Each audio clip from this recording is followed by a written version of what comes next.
brought to you by Nova शुद्ध घी।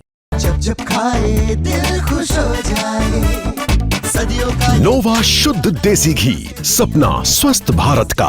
I love घी। गोवा का मशहूर night club Burj by Romeo Lane में शनिवार रात ऐसा भयानक हादसा हुआ जिसने पूरे राज्य को हिलाकर रख दिया। रात तकरीबन 11:15 बजे क्लब में अचानक आग लगी। शुरुआत में लोगों को लगा कि किसी गैस सिलेंडर के फटने से दुर्घटना हुई है, लेकिन जांच आगे बढ़ी तो कहानी कुछ और ही निकली। पुलिस और फायर ब्रिगेड की शुरुआती जांच में सामने आया है कि आग इलेक्ट्रिक पटाखों से निकली चिंगारी की वजह से लगी है। ये चिंगारी सीधे क्लब की लकड़ी से बनी छत पर गिरती है और देखते ही देखते पूरी छत आग की लपटों में बदल जाती है। उस समय क्लब के अंदर करीब 150 लोग मौजूद थे, ज्यादातर पर्यटक और कुछ स्टाफ थे। जैसे ही आग फैली, लोग घबराकर बाहर की ओर भागने लगे, मगर असली मुसीबत ये थी कि क्लब में एंट्री और बाहर निकलने का सिर्फ एक ही रास्ता था। आग की लपटों ने कुछ ही मिनटों में मेन गेट को अपनी चपेट में ले लिया। जो लोग बाहर निकल पाए वो किसी तरह जान बचाकर भाग निकले, लेकिन कई लोग उसी अंदरूनी हिस्से में फंस गए जहां से निकलना असंभव था। बचने के चक्कर में कई लोग बेसमेंट की ओर भागे, ये सोचकर कि शायद नीचे से कोई और रास्ता मिल जाए, पर बेसमेंट में कोई एग्जिट नहीं था, ना ही वहां वेंटिलेशन की कोई व्यवस्था थी। ऊपर से आग की गर्मी और नीचे फैलता हुआ धुआं, दोनों ने मिलकर हालात और बदतर कर दिए। कुछ ही देर में पूरा बेसमेंट घुटन भरे धुएं से भर गया और फंसे हुए लोग सांस नहीं ले पाए।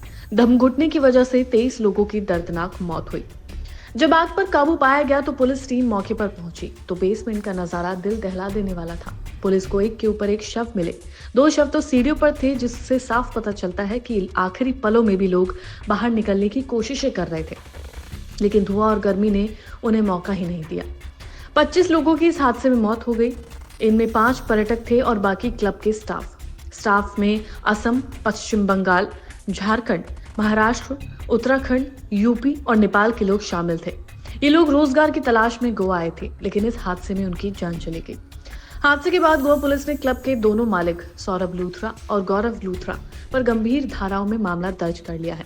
पुलिस ने दोनों के खिलाफ गिरफ्तारी वारंट जारी कर दिया है और उन्हें पकड़ने के लिए एक टीम दिल्ली भेजी गई है। आशंका ये भी जताई जा रही है कि हो सकता है कि ये दोनों लोग देश से बाहर भागने की कोशिश भी करें, इसलिए उन्हें जल्द से जल्द ढूंढने की कोशिशें की जा रही हैं।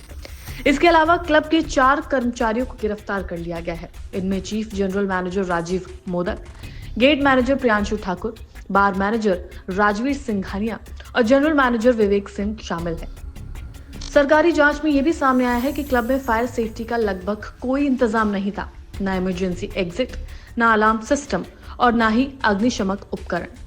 क्लब खुद को आइलैंड क्लब बताकर प्रमोट करता था और वहां तक पहुंचने का रास्ता भी बेहद संकरा था।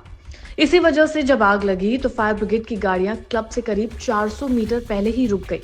समय पर राहत ना पहुंच पाने की वजह से कई जिंदगियां बचाई नहीं जा सकी, क्योंकि रास्ता छोटा था और पास तक फायर ब्रिगेड की गाड़ियां पहुंचना असंभव था। यह हादसा गोवा के इतिहास की उन घटनाओं में शामिल हो गया है जिसने पूरी सरकार को झंझोर दिया है। हर परिवार ये जवाब चाहता है कि इन मौत का जिम्मेदार कौन है। रविवार सुबह मुख्यमंत्री प्रमोद सावंत खुद मौके पर पहुंचे और अधिकारियों के साथ जांच की। उन्होंने साफ कहा कि इस हादसे की जवाबदेही तय होगी और किसी को भी नहीं छोड़ा जाएगा। आरोपी चाहे कोई भी हो, चाहे मालिक, मैनेजर या कोई अधिकारी, उसमें लापरवाही नहीं की जाएगी।